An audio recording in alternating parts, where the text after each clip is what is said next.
네, 여러분 반갑습니다. 빅탭스 독해 이용재입니다. 자, 이번 시간 탭스에서 말하는 독해의 영역이 어떤 것인지에 대해서 자세하게 소개해 드리도록 하겠습니다. 자, 먼저 이 독해 영역에 대한 설명을 하기 전에 탭스가 새롭게 바뀌었습니다. 뉴 탭스로. 그래서 어떠한 점들이 변화가 되었는지 그 설명을 먼저 좀 드리고자 합니다.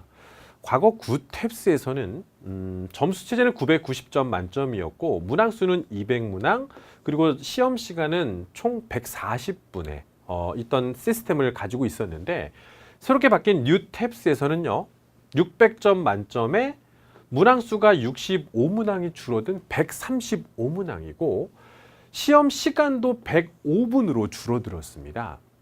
제 개인적인 생각으로는 방대하게 영어 능력을 평가하겠다기보다는 뭔가 짧고 굵게 정말 필요한 부분에 있어서 여러분들의 능력을, 영어 능력을 정확하게 평가하겠다라고 하는 그들의 의도가 있지 않았나 생각이 드는데요.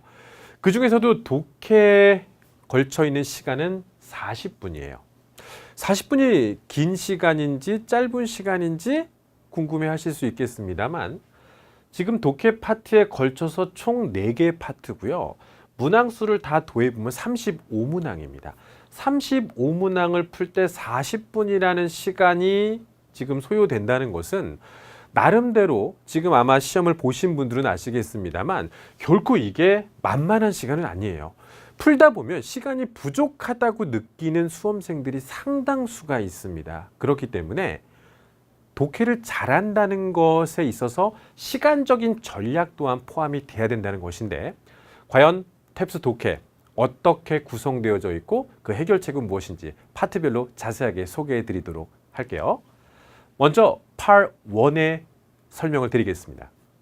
보신 것처럼 하나의 지문이 있고 지문 중간에 하나의 빈칸이 마련됩니다. 그리고 4개의 선택지 중에서 가장 적절한 것을 빈칸 안에 골라내는 형식의 문제를 Part 1으로 그들이 출제하고 있는데요.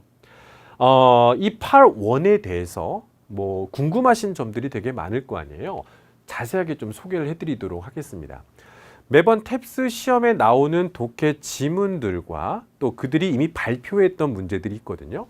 그것들을 철저하게 분석해 본 결과 제가 단어 수를 정말 하나하나 다 세본 적이 있었습니다.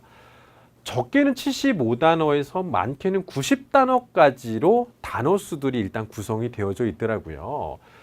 이 75단어에서 90단어에 해당되는 하나의 독해 지문 중 1번부터 8번까지는 지금 여러분들이 앞서 보신 것처럼 빈칸 안에 알맞은 내용을 골라내는 문제로 8문항이 구성이 되어져 있고, 9번과 10번은요 똑같은 지문의 형식을 갖고 있습니다만 선택지에 있어서 조금 차이점을 보이고 있습니다.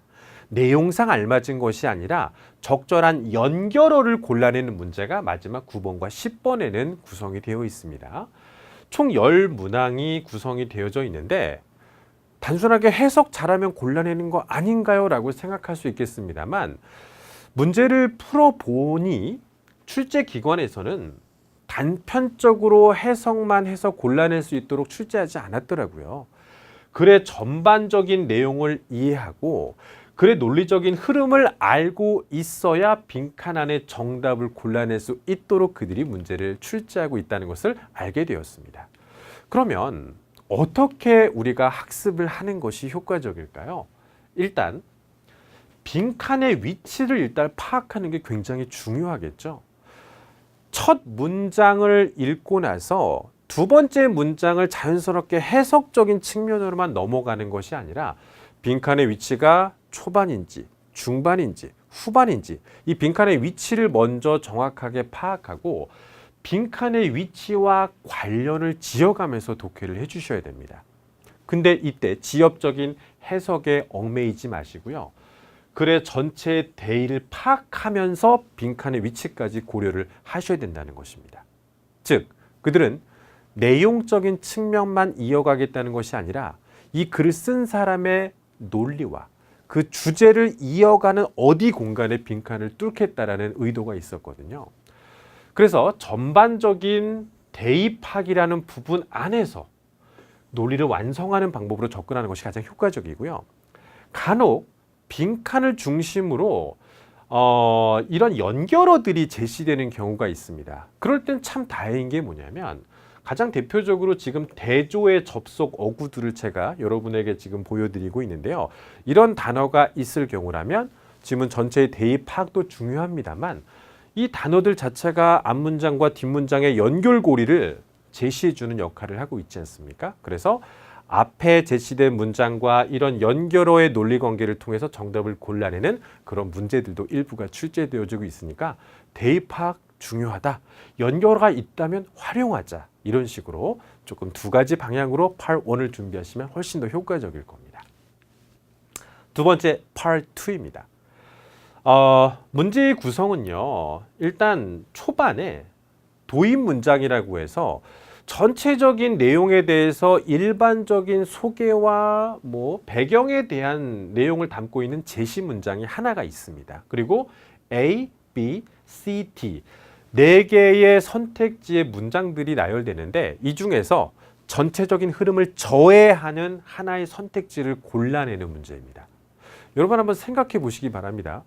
빈칸이 뚫려 있고 주어진 선택지 안에서 정답을 골라내는 문제와 빈칸이 없고 정말 말 그대로 이 글을 쓴 사람의 마음의 논리와 주제를 파악하지 못하면 고를 수 없는 이 영역과 누가 더 어렵다고 생각하십니까? Part 2의 난이도가 Part 1보다는 훨씬 더 높은 것이 사실이에요. 그리고 Part 1과는 다른 또한 이 독해 접근법이 필요하겠죠.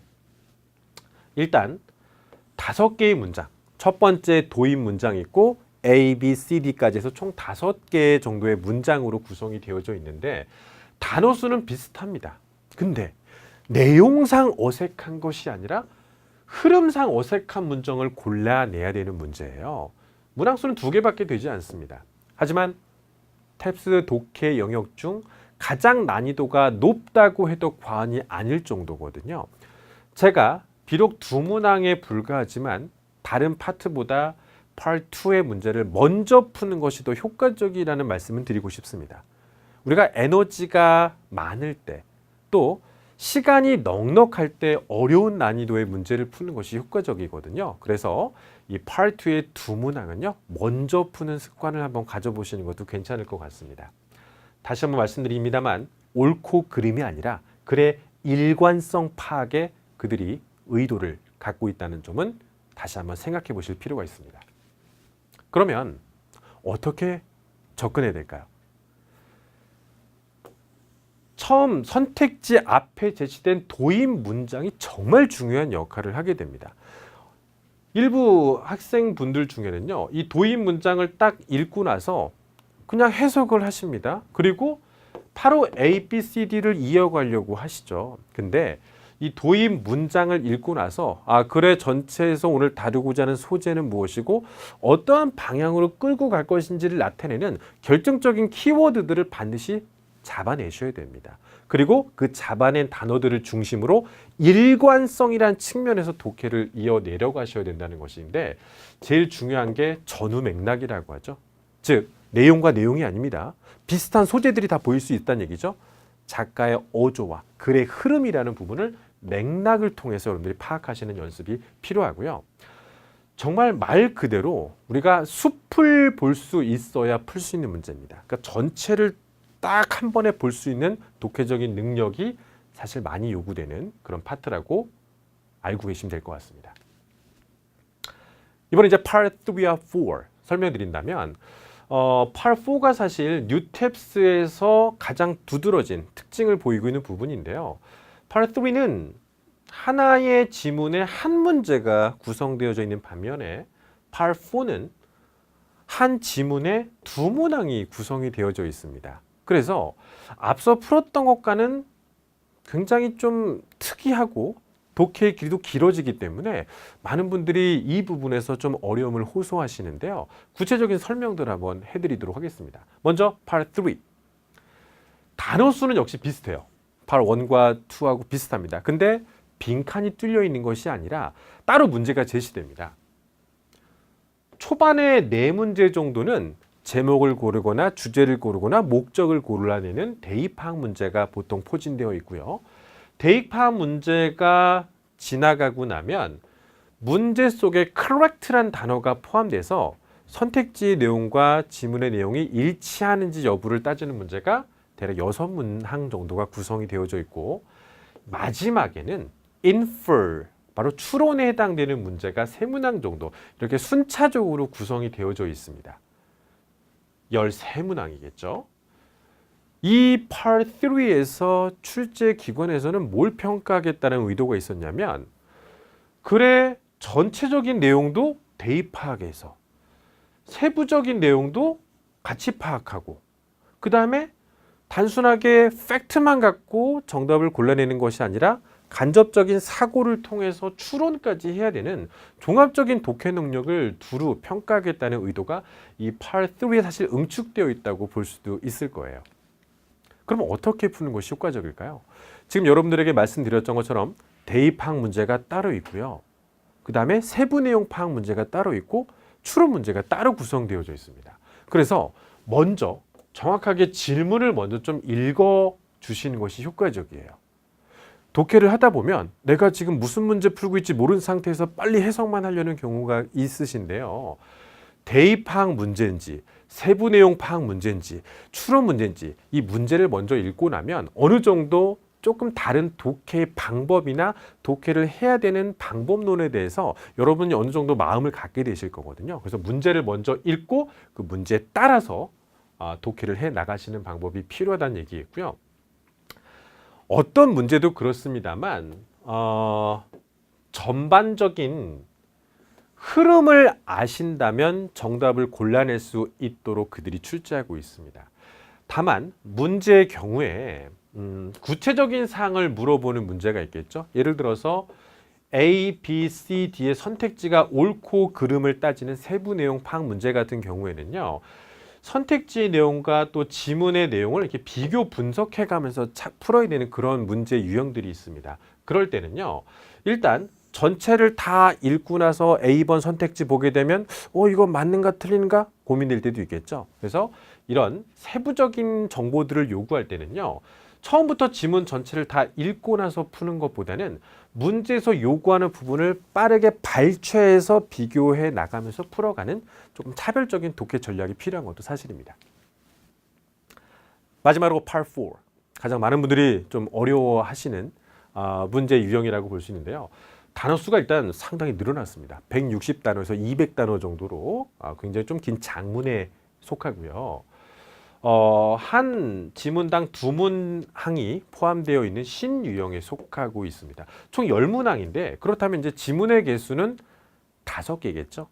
그리고 이런 말들도 많이 오가고 있습니다. 1지문, 2문항 문제 중에서도 맨 마지막, 그죠?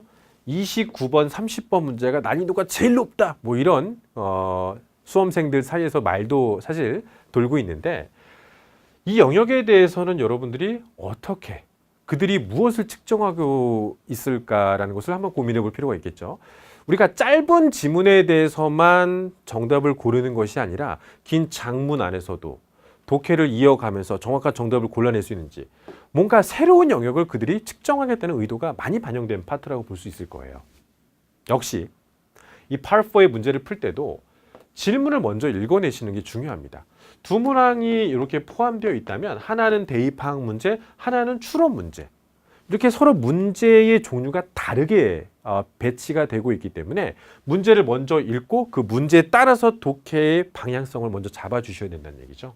그런데 여기서 정말 중요한 팁을 하나 드린다면, 대입 파악, 제목이나 주제나 목적을 고르는 문제와 그렇지 않은 문제가 2문항이 구성이 되어져 있을 경우에 대입 파악 문제는 나중에 푸는 것이 효과적이다. 왜 그럴까요? 우리가 지문이 있으면 세부 내용 파악이나 뭐 추론 문제들 같은 경우는요. A, B, C, D 선택지가 옳고 그름을 지문하고 자꾸 왔다 갔다 하면서 우리가 비교 분석해 봐야 됩니다. 그러면 요만큼 확인해 봐야 되고 요만큼 확인해 봐야 되고 막 이렇게 되겠죠. 어쨌든 지문 파악을 많이 하게 되어 있어요. 그리고 나서 대입 파악의 문제를 풀면 뭐 세부 내용 파악 문제 풀고 나서 덤으로 지문을 많이 본 상태에서 지문의 대입 파악 문제가 쉽게 정답으로 골라지는 반면에 처음부터 지문 전체의 내용을 묻는 대입 파악을 한꺼번에 탁 고르기가 사실 쉽지가 않거든요. 그래서 무조건 문제를 순차적으로만 푼다고 생각하지 마시고 대입 파악 문제는 그렇지 않은 문제를 먼저 풀고 나서 두 번째로 푸는 것이 더 효과적이다라는 말씀을 여러분에게 드리고자 합니다. 독해 만만치 않습니다. 그리고 단순히 문제만 많이 푼다고 해서 탭스에서 독해 영역의 성적이 빨리빨리 올라가지 않는 것도 사실입니다. 하지만 출제 기관이 문제를 어떻게 내고 있는지 그 원리를 정확하게 파악하려고 노력하신다면 분명 좋은 결과가 있을 것입니다. 다시 한번 꼼꼼히 복습해 보시고 여러분이 원하시는 독해 영역의 고득점 반드시 이루시기 바라겠습니다. 이용재였습니다.